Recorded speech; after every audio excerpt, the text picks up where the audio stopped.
Welcome back. Colorado Senators John Hickenlooper and Michael Bennet have signed the Freedom to Travel for Healthcare Act.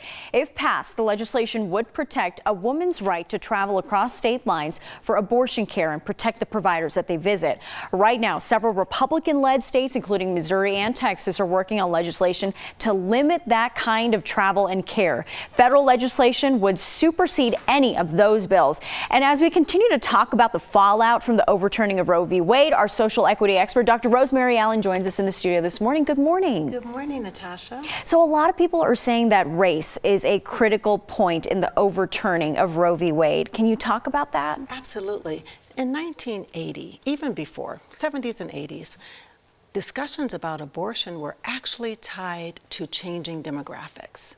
And in 1987, Ben Wattenberg, who was special advisor to President Johnson, he wrote a book called The Birth Dearth.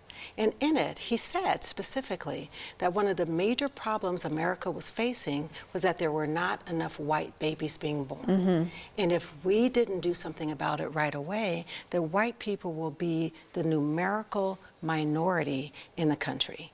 And that created a lot of fear.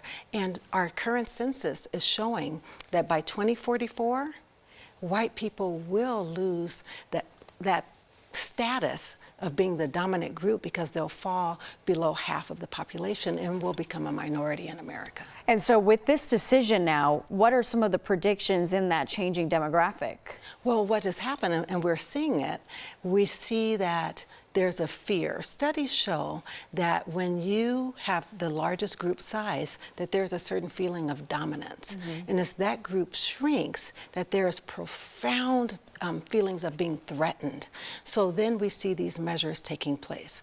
In 2018, Congressman Steve King, he wrote the heartbeat bill. And in that bill, it proposed extreme measures to prevent abortions. But he also said that we have to limit white women's access to abortions in order to change the demographics, in order to ensure that America remained white. And he even said that if America is no longer white, it's not America. And even though that bill failed, it is used as a template to restrict abortions across our country. And just talking to you before commercial break, you know, it's just really interesting the far-reaching impacts that this decision has, you know, changing demographics.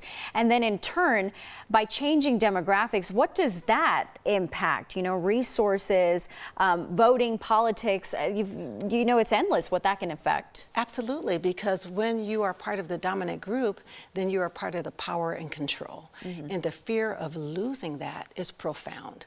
But when we think about how abortions are restricted and how it's attached to race, not only does it increase the white population, but it also provides inequities for women of color who may not be able to travel across state lines to obtain abortions and who may be subjected to more arcane methods of stopping a pregnancy. Well, it is all a very interesting conversation and something to keep in mind as well. Dr. Rosemarie Allen, thanks so much for coming on. So good to be here. Thank you.